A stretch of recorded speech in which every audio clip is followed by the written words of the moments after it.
This is going to be your guide to getting every starter Pokemon in Pokemon Brilliant Diamond and Shining Pearl. If you enjoy the video or if it helps in any way, don't forget to leave a like and definitely share it with all your friends. So let's see if we can just quick ball the Totodile and then get into the shenanigans. The best way I can compare this is that it's like Pokemon Sun and Moon, that you actually don't have to do anything crazy to get the starter Pokemon, but with the right amount of information, you can make it pretty quick and you can get a lot of them. I don't like the Pachirisu Totodile matchup, but I'll show so much confidence that we'll risk the KO here. Or we just get it in a really good damage range. Alright, I'm going to catch Totodile and then actually show you guys how to catch them, or find them.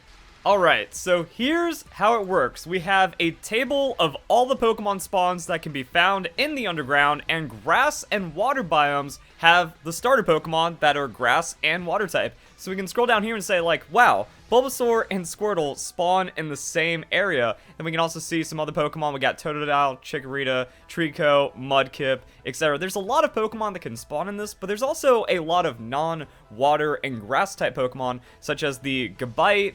I also saw a couple other ones. We got Stuntank, Pinsir, etc. So it's kind of like a good idea to target these dual areas since they have like a lot of spawns, but also increases your chance of getting the starter Pokemon while kind of casting aside Pokemon that you're not looking for, because what you want to do is you want to set up your secret base. Even if you haven't done a crazy amount of digging in the secret base, just put down all the statues that you have to increase your chances of finding the type of Pokemon that you're looking for. That Totodile actually took me 2 resets of the area while setting up for the video, so I'm gonna go for another one. I just got my national dex and I'm gonna see how long it takes. But that's kind of like where you start from, and then you also want to compare that to the map.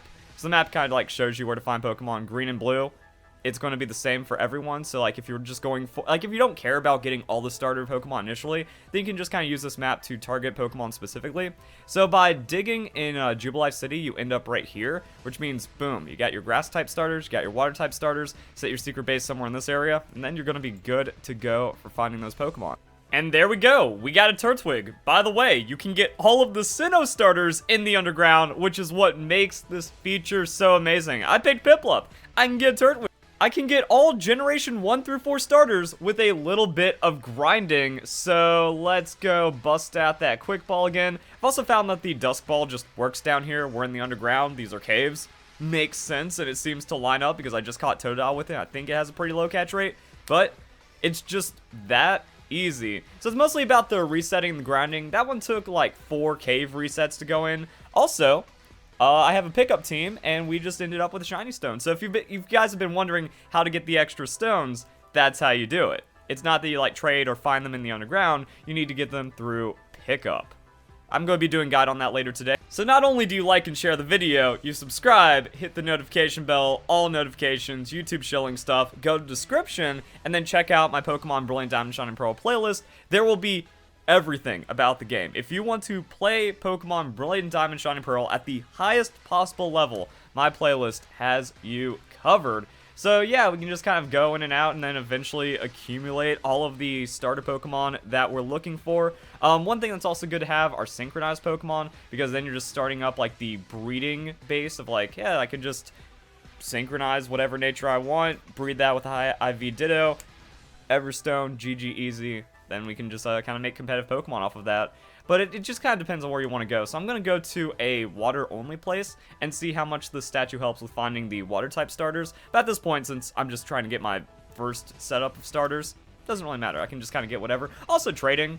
If you get duplicates, then you can trade because other people might have extras. Or, oh man, I really want to get Charmander, but I have Torchic. And then someone's like, yo, I want a Blaziken. Here's a Squirtle. So I think you can just do a lot of cool stuff like that.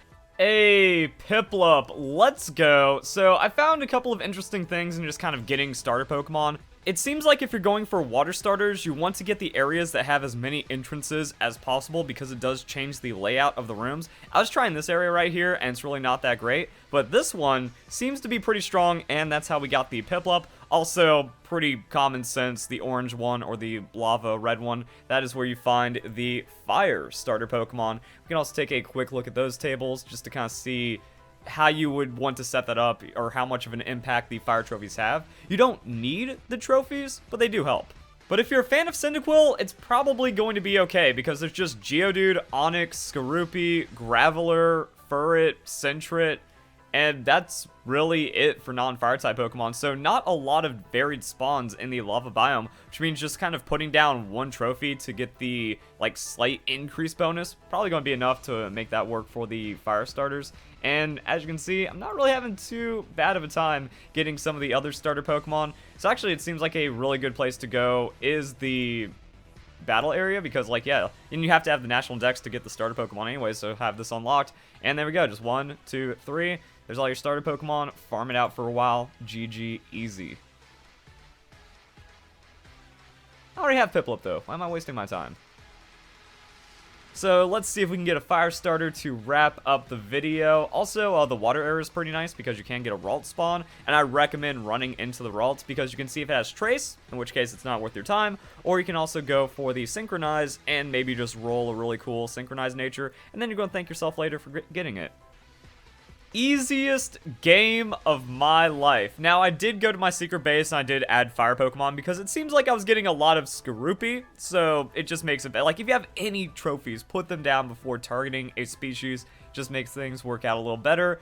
My only other recommendations, connect to the internet. That way the Diglett meter fills up faster. Just means slightly better chance of getting a shiny, which would be pretty wacky.